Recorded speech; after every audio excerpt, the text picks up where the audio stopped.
Good morning दोस्तों। आज हम लोग अध्याय 14 पढ़ेंगे NCERT के अंतर्गत। और इस अध्याय के अंतर्गत हम लोग पढ़ेंगे हमारे आसपास की आर्थिक गतिविधियां। और हमारे आसपास की आर्थिक गतिविधियां के अंतर्गत 3 वर्ग में विभाजित यहाँ पर किया गया है।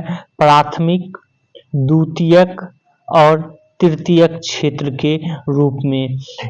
इस चैप्टर से प्रश्न पीटी में ज़्यादा पूछा जाता है। ज़्यादातर प्रश्न पीटी में इस चैप्टर से आता है और यह एक इम्पॉर्टेंट चैप्टर है। तो आप लोग अंत तक वीडियो ज़रूर देखें जिससे कि आपका पीटी में प्रश्न नहीं छूटे।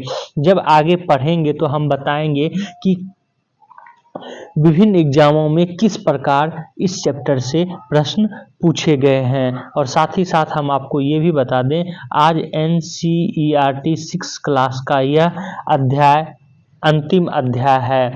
कल अब हम लोग 7वें क्लास का अध्याय करेंगे या कहें 7वें क्लास का NCERT हम लोग पढ़ेंगे। और जैसे हम लोग 7वें क्लास का पढ़ेंगे तो आप देखेंगे कि जो हमने 6 क्लास में पढ़ा उससे डिफरेंट और फैक्ट्स ज़्यादा है और जिससे कि प्रश्न पूछे जाते हैं विभिन्न एग्जाम में। चलिए स्टार्ट करते हैं। जैसा कि हम प्रत्येक बार करते हैं कि पहले स्टेटमेंट देखते हैं और यह स्टेटमेंट है आज का, आर्थिक गतिविधि से ही समृद्धि आती है, इसका अभाव भौतिक तनाव देता है। सार्थक आर्थिक गतिविधि का अभाव वर्तमान समृद्धि और भावी प्रगति में बाधक होता है। यह कथन है कौटिल्य या विष्णुगुप्त या चाणक्य का। अर्थशास्त्र में इन्होंने इसके बारे में लिखा है। इस अध्याय में हम लोग जो प्रश्न जानेंगे जिसका आंसर वह है आर्थिक गतिविधियों को किस प्रकार वर्गीकृत किया जाता है। विभिन्न आर्थिक गतिविधियों को क्षेत्रकों सेक्टरों में समूहबद्ध करने का क्या आधार है। यह 3 क्षेत्रक या सेक्टर आपस में किस प्रकार संबंधित है। तो इन तीनों प्रश्नों का उत्तर जानेंगे और यह बहुमूल्य है या कहें अमूल्य है पीटी के हिसाब से। तो आपको ये ध्यान में रखना है एक एक तथ्य इसमें।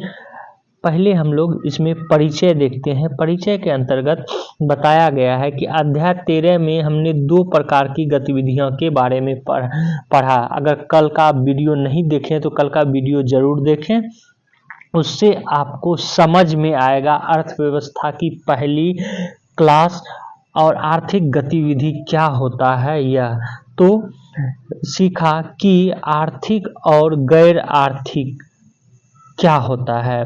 जिन गतिविधियों में मौद्रिक मूल्यों का अर्जन होता है उन्हें आर्थिक गतिविधियां कहते हैं।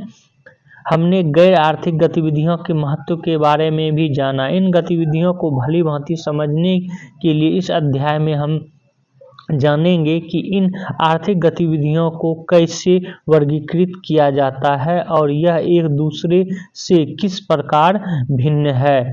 तो यहाँ पर एक टर्म आया है मौद्रिक मूल्य। हालांकि इसके बारे में कल भी चर्चा कर चुके हैं, लेकिन यहाँ जान लें कि मौद्रिक मूल्य क्या है।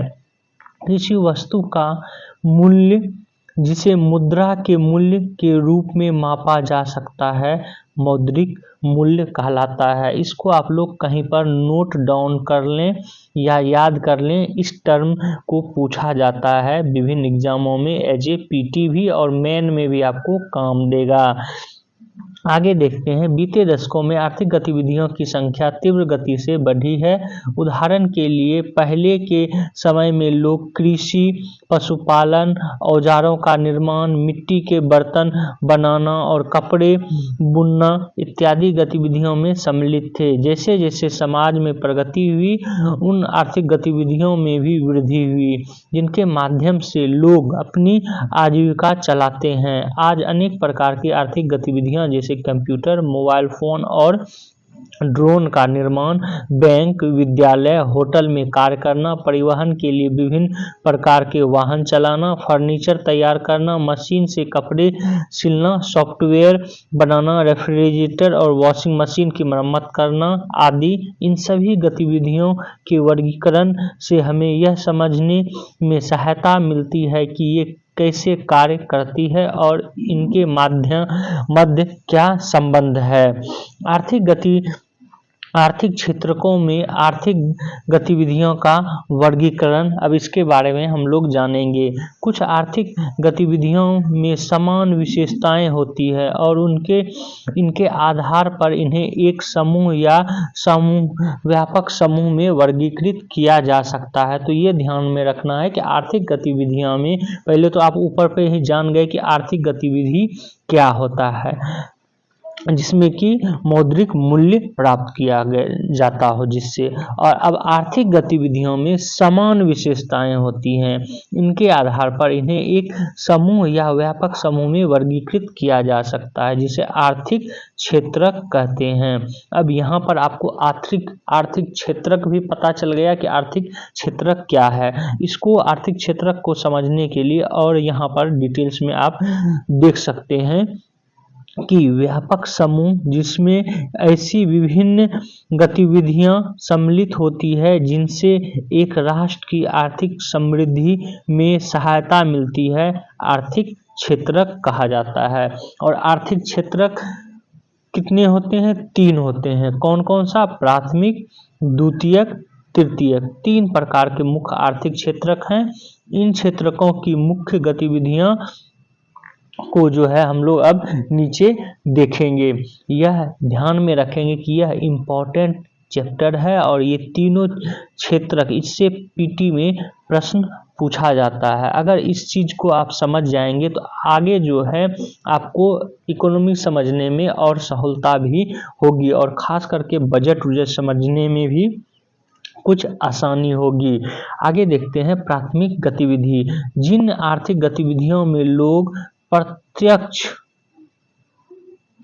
रूप से वस्तुओं के उत्पादन के लिए प्रकृति पर निर्भर रहते हैं, उन्हें प्राथमिक गतिविधि कहते हैं। तो यहाँ पे 2 टर्म है, एक तो प्रत्यक्ष रूप से और प्रकृति पर निर्भर रहते हैं, उसको प्राथमिक गतिविधि कहा जाता है या प्राथमिक क्षेत्रक की आर्थिक गतिविधि कहते हैं। उदाहरण के लिए कृषि क्षेत्र में अन्न और सब्जियों की खेती, जंगलों से लकड़ी एकत्रित करना, खादानों से कोयला निकालना, मत्स्य पालन से मछलियां, कुक्कुट पालन फार्म से अंडे प्राप्त करना आदि सभी प्राथमिक क्षेत्र के अंतर्गत आते हैं। तो यह ध्यान में रखना है कि यह प्रश्न पूछा भी गया है कि प्राथमिक क्षेत्र के अंतर्गत क्या आता है। तो ध्यान में रखना है कि कृषि प्लस कृषि से संबंधित इकाइयां, यह प्राथमिक तौर क्षेत्र के अंतर्गत आता है। उसके बाद हम जब खनन करते हैं कोई, वह भी प्राथमिक क्षेत्र के अंतर्गत आता है। जैसे हम कोयला खनन किए या खनिज का खनन किए तो यह प्राथमिक क्षेत्र के अंतर्गत आता है। लेकिन यही खनिज जब हम किसी फैक्ट्री में ले जाकर इसको रिफाइन करते हैं, बनाते हैं, तो फिर यह द्वितीयक क्षेत्र में आ जाता है। यह भी आपको ध्यान में रखना है। यहाँ पर समझाया भी गया है कि प्राथमिक क्षेत्र उन गतिविधियों का समूह जिनमें प्रकृति से सीधे कच्चे माल का निष्कर्षण शामिल होता है, जैसे कृषि, मत्स्य पालन, वानिकी, ये सारे प्राथमिक क्षेत्र के अंतर्गत आता है। चूंकि प्राकृतिक से कच्चे माल हम कोयला के रूप में निकालते हैं डायरेक्ट, या खनिज कोई भी हो उसको डायरेक्ट निकालते हैं, तो वह आता है प्राथमिक क्षेत्र के अंतर्गत। इससे संबंधित अगर आप लोगों ने क्वेश्चन बैंक बनाया होगा तो आप लोगों को पता होगा। ये देखिए एक डायग्राम के माध्यम से समझाया गया है प्राथमिक क्षेत्र, द्वितीयक क्षेत्र और तृतीयक क्षेत्र को। कृषि प्राथमिक क्षेत्र के अंतर्गत आता है, निर्माण द्वितीयक क्षेत्र के अंतर्गत आता है, और स्वास्थ्य देखभाल, चूंकि ये सेवाएं दिया जा रहा है तो इसको तृतीयक क्षेत्र के अंतर्गत रखा जाता है। और तृतीयक क्षेत्र को सेवा क्षेत्र भी कहा जाता है, ये भी आपको आगे पता चलेगा। और आगे बता दें इसमें कि जैसे खनन आप देख रहे हैं, तो खनन जो है यह प्राथमिक क्षेत्र के अंतर्गत आता है, विनिर्माण द्वितीयक क्षेत्र, और व्यापार एवं उपयोगी सामग्री जैसे हम ट्रांसपोर्टेशन करते हैं तो यह सेवा क्षेत्र के अंतर्गत आता है, दैट मीन्स तृतीयक क्षेत्र के अंतर्गत आता है। मछली पकड़ना प्राथमिक क्षेत्र के अंतर्गत आता है, जल आपूर्ति द्वितीयक क्षेत्र के अंतर्गत आता है। क्यों? क्योंकि जल हम प्राकृतिक रूप से नदी से लेते हैं, लेकिन जब उसको सप्लाई करते हैं रिफाइन करके, तो उसमें क्या होता है कि हम इंडस्ट्री का यूज करते हैं या कहें औद्योगिक उपकरण का यूज करते हैं, उसके बाद रिफाइन करके नल के माध्यम से हम यह पहुंचाते हैं विभिन्न घरों में। तो जल आपूर्ति द्वितीयक क्षेत्र, ये कॉपी कर लेंगे कहीं पर भी आप, या याद रखेंगे, यह प्रश्न पूछा जा सकता है कि जल आपूर्ति किस क्षेत्र के अंतर्गत आता है, तो द्वितीयक क्षेत्र के अंतर्गत।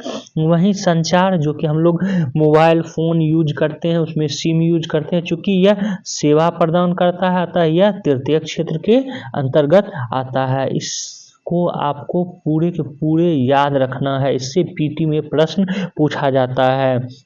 कुक्कुट पालन प्राथमिक क्षेत्र के अंतर्गत, सौर ऊर्जा द्वितीयक क्षेत्र, और बैंकिंग तृतीयक क्षेत्र। वानिकी प्राथमिक क्षेत्र, विद्युत उत्पादन द्वितीयक क्षेत्र, और परिवहन तृतीयक क्षेत्र के अंतर्गत आता है। तो यह आपको पूरा याद रखना है, कहीं कॉपी कर लेंगे एक जगह, क्योंकि इससे संबंधित प्रश्न विभिन्न एग्जामों में पूछा जा चुका है और आगे भी पूछा जाएगा। आगे देखते हैं, कृषि, खनन, मछली पालन, पशुपालन, वानिकी इत्यादि कुछ मुख्य प्राथमिक गतिविधियां हैं। नीचे प्राथमिक क्षेत्रों के विभिन्न प्रकार की गतिविधियां दी गई हैं, जैसे ग्रीन हाउस कृषि यह भी प्राथमिक क्षेत्र है, खनन प्राथमिक क्षेत्र है, उसके बाद आप देख सकते हैं मत्स्य पालन प्राथमिक क्षेत्र है, वानिकी प्राथमिक क्षेत्र के अंतर्गत आता है, पशुपालन प्राथमिक क्षेत्र के अंतर्गत आता है। ये सारे आपको ध्यान में रखना है। अब हम लोग देखते हैं द्वितीयक गतिविधि या द्वितीयक क्षेत्र या क्षेत्रक।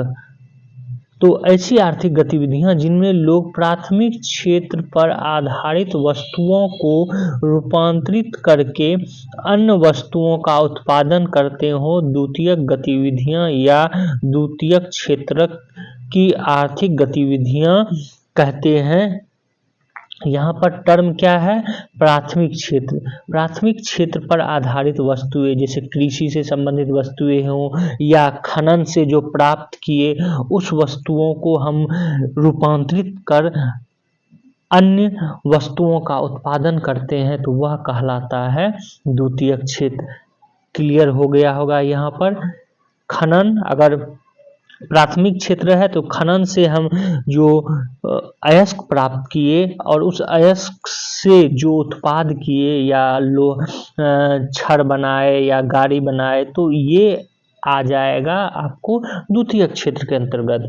द्वितीयक क्षेत्रों में भवन, सड़कों आदि का निर्माण, पानी, बिजली, गैस जैसी आवश्यक वस्तुओं को प्रदान करना सम्मिलित है। इसमें उद्योगों तथा उत्पादन इकाइयों में उत्पादों का विनिर्माण भी सम्मिलित है, जिसमें प्राथमिक क्षेत्रक से कच्ची सामग्री को रूपांतरित करके बचते हैं या स्वयं उपभोग करते हैं। द्वितीयक क्षेत्र की गतिविधियों के कुछ उदाहरण में कृषि क्षेत्र से प्राप्त अनाज से मिलों में आटा तैयार करना, यह द्वितीयक क्षेत्र। गेहूं प्राथमिक क्षेत्र, लेकिन गेहूं से जैसे आटा तैयार कर लिए वो आ जाएगा द्वितीयक क्षेत्र में। मूंगफली से तेल निकालना, यह आ जाएगा द्वितीयक क्षेत्र में। चाय की पत्तियों से चाय तैयार करना, द्वितीयक क्षेत्र में। इस प्रकार जंगल से प्राप्त लकड़ी से फर्नीचर और कागज बनाना, यह भी द्वितीयक क्षेत्र के अंतर्गत आ जाएगा। जबकि लकड़ी, सिर्फ लकड़ी से लकड़ी, तो यह आ जाएगा प्राथमिक क्षेत्र के अंतर्गत। कपास से कपड़े तैयार करना, यह भी द्वितीयक क्षेत्र, जबकि कपास आएगा प्राथमिक क्षेत्र के अंतर्गत। लौह अयस्क से इस्पात बनता है, जिससे कार, ट्रक इत्यादि मोटर वाहन बनते हैं, तो ये सारे लौह अयस्क आएगा प्राथमिक क्षेत्र के अंतर्गत। जब लौह अयस्क से इस्पात, कार, ट्रैक्टर आदि बनेगा तो वह द्वितीयक क्षेत्र के अंतर्गत आ जाएगा। तो ये आपको ध्यान में देना रखना है, इसको एकदम डिटेल्स में यहाँ पर समझाया गया है। इतना डिटेल्स में कम ही बुक में समझाया गया है। किसी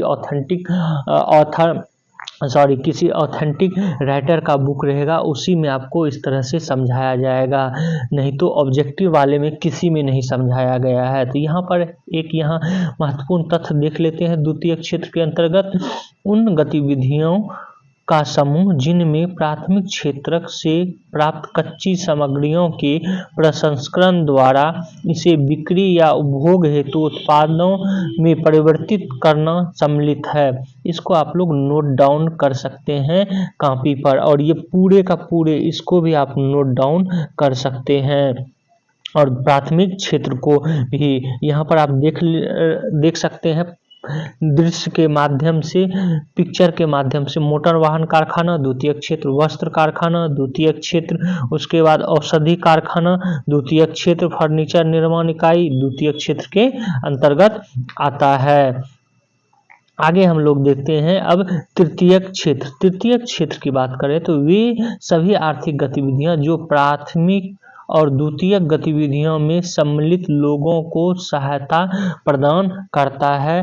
तृतीयक गतिविधियां या तृतीयक क्षेत्र की आर्थिक गतिविधियां कहते हैं। इसको आप ऐसे समझें कि प्राथमिक क्षेत्र के अंतर्गत मान लीजिए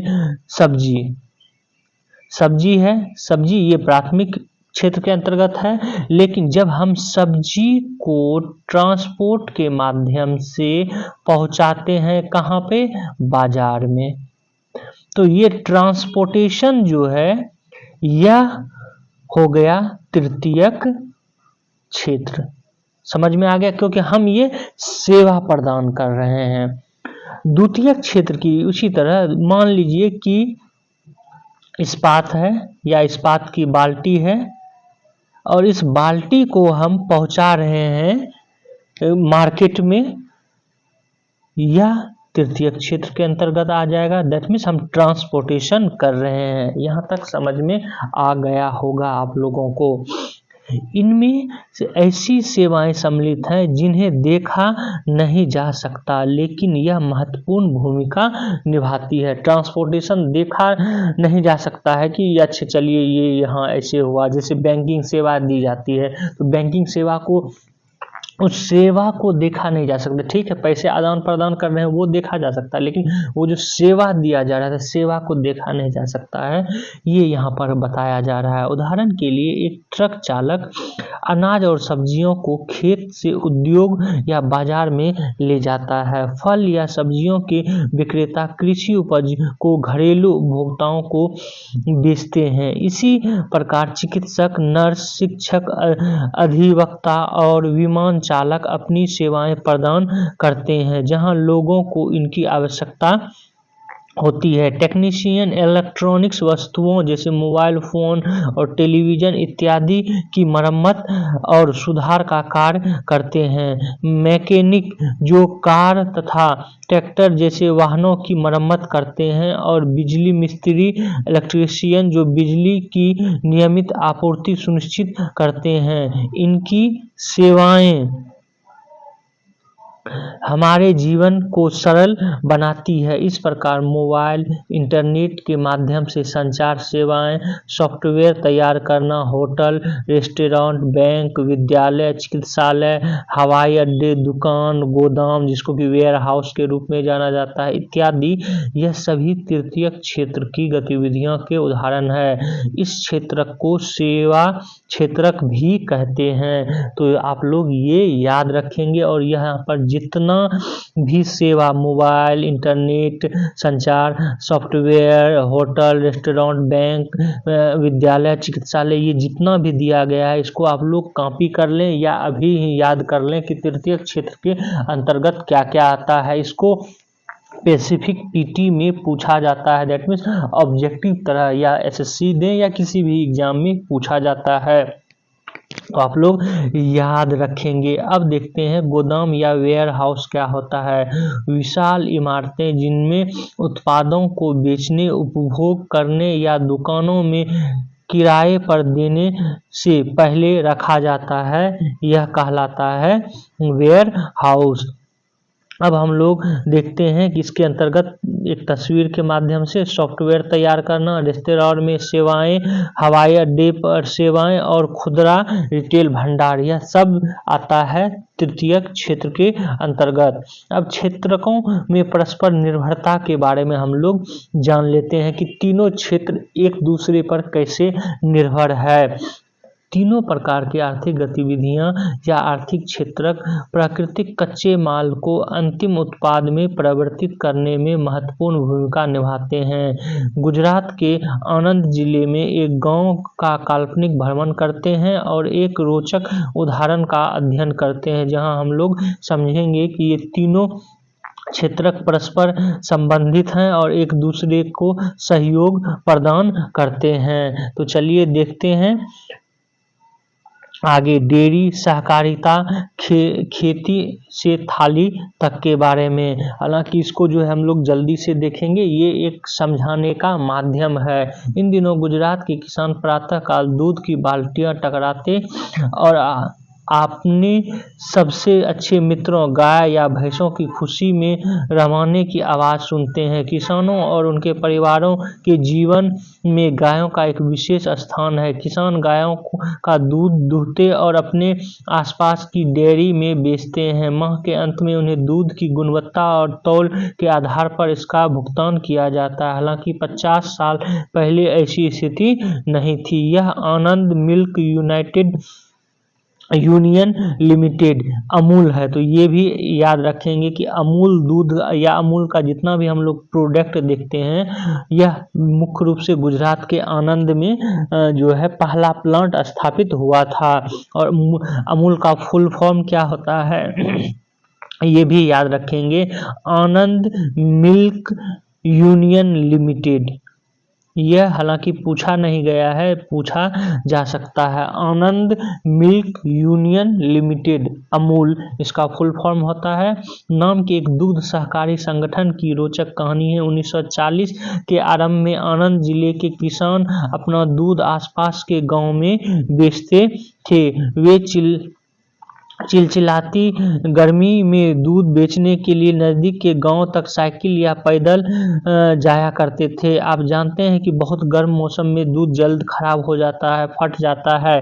किसानों को दूध खराब होने से पहले जल्द से जल्द बेचना पड़ता है। उन्हें कठिन परिश्रम करने के बाद भी बेहद कम आमदनी होती थी, इसलिए उन्होंने बिचौलियों पर निर्भर रहना पड़ता था, जो किसानों से बहुत कम कीमत पर दूध खरीदते और इसे बाजार में बेचते थे। कई बार किसान बिचौलियों के कारण ठगा या उत्पीड़ित अनुभव करते थे। आगे देखते हैं क्या होता है कि वर्गीज कुरियन को आप देख रहे हैं और त्रिभुवन दास पटेल को। तो वर्गीज कुरियन ने जो है सबसे पहले, और आपको ये भी बता दें यहाँ पर कि वर्गीज कुरियन को दुग्ध जो है श्वेत क्रांति का जन्मदाता माना जाता है। तो आगे हम लोग देखते हैं कि किस प्रकार उसकी सहायता हुई अमूल की, अमूल किस प्रकार बना। एक दिन सभी किसान मिलकर देश के एक बड़े नेता सरदार वल्लभ भाई पटेल के पास अपनी समस्या लेकर मिलने गए। उन्हें स्वेच्छा से कार्य करने और बिचौलियों पर निर्भरता को रोकने के लिए सहकारी संगठन बनाने का परामर्श दिया। एक सहकारी संगठन की तरह किसान एक समूह के रूप में दूध की बिक्री और खरीद कर सकते थे तथा दूध के संग्रहण और प्रसंस्करण और वितरण के लिए इस पूरी प्रक्रिया को अच्छी तरह संभाल सकते थे। किसानों ने सरदार पटेल का परामर्श माना और अमूल की स्थापना 1946 में श्री त्रिभुवन दास पटेल तथा डॉक्टर वर्गीज कुरियन, जो कि एक इंजीनियर मुंबई के एक डेयरी कारखाना में काम करते थे, के नेतृत्व में की गई। इस प्रयास ने किसानों के विशेषकर महिलाओं को एकजुट किया तथा दूध के उत्पादन और बिक्री पर उनका नियंत्रण बढ़ा। दूध उत्पादन ने सभी मामलों पर सामूहिक रूप से निर्णय लिया, जैसे दूध का उत्पादन, पौष्टिकीकरण और बिक्री। इन कार्यों को सभी ने आपस में साझा किया। इस कारण इन सभी की आमदनी बढ़ी। उन्होंने अपना बिचौलियों की जरूरत नहीं थी और वे एक बड़े परिवार बन गए। जैसे जैसे किसान ने सहकारी संगठनों के लाभ को देखा, वे जुड़ते चले गए और जब दूध की मात्रा अधिक हो गई तब किसानों ने अन्य उत्पादन भी बनाने का निर्णय लिया।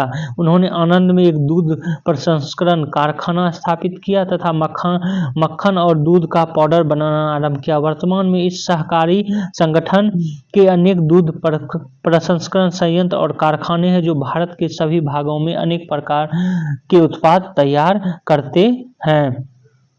इसके बाद इन उत्पादों का विपणन किया जाता है और पूरे देश की छोटी और बड़ी खुदरा दुकानों में इनकी बिक्री होती है। वास्तव में ये विश्व के अनेक देशों में अपने उत्पादों का निर्यात करते हैं।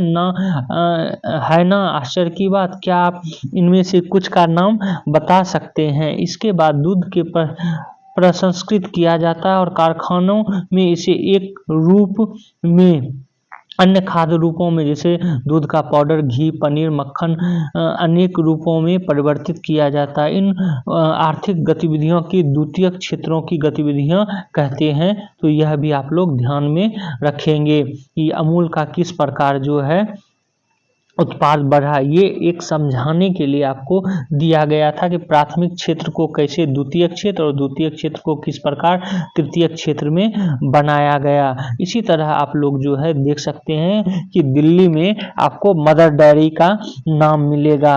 आगे देखते हैं।